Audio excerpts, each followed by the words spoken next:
Hello and welcome to Ashton's Tech Support. Today I'm going to show you how to use Sidecar. Well, if you're not familiar with Sidecar, Sidecar is a way to use your iPad as a separate display for your Mac. So we're going to start by going into the iPad. Boop. Now you can see it over here.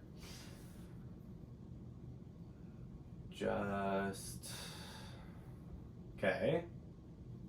You're going to go into Settings. You're going to go into General, and then you are going to find AirPlay and Handoff. Once you're in here, make sure Handoff and Cursor and Keyboard are turned on. Then you're going to go back to the Mac. Once you're on the Mac, you're going to go to here, System Settings, Displays. They changed this and I do not like it. Okay.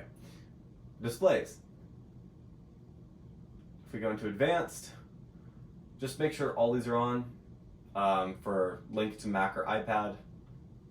Now that they are, I'm going to click on this iPad and it just tells me right now it's used as a link keyboard and mouse. I'm going to say extend or mirror display, but let's say the iPad wasn't there, you could click. Okay, so the iPad's not there. You click down here, you click on your iPad. You're going to do mirror or extended to the iPad.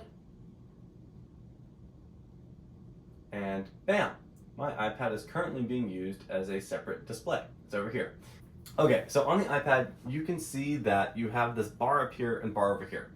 If you don't like that, you can bring your display window from your Mac over to your iPad.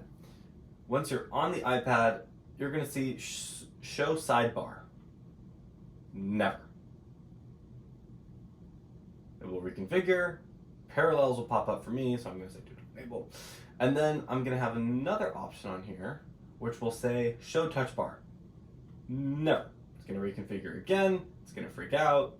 Aha, done. Now, this looks like a perfectly good display. So, it's just like having another display. Let's say I'm on Safari over here, I'm doing stuff, and I'm like, hey, I want to see another Safari window. Drag it over to the left, bam, and I can maximize it. Now normally, I would have it pointed like this, because that makes more sense. So, if I wanted to change which side the display was on, this is also very, very simple. I'd go to System Settings, Displays, and then I can just arrange it. So, bam, it's over here now. So, when I go to the right, it goes there. Let's say I don't like that. Arrange, top. So now, in order to get to my iPad, I have to go to the top of my screen, which is really kind of weird for this setup, and back down. So I'm going to change it back to what it normally should be. Bam. All right, let's review. How did I do this? It was very simple. We went into the iPad, General, Handoff, turn the stuff in Handoff. Went to the Mac, we clicked Advanced. In the Mac, we allowed all of this stuff that allows the Mac to communicate with the iPad. We clicked the little plus button. We clicked on the iPad and allowed us to go into it. If you don't like the touch bar or the sidebar on the iPad screen, you have these two options in settings to disable it. Thank you so much for watching Ashton's Tech Support, especially this video on Sidecar. If you liked it, please leave a like. If you're not subscribed, please get subscribed. If you think you know someone that could use this, send the video to them, share it. If you have any questions, leave a comment down below. Thank you so much for watching. Toodles!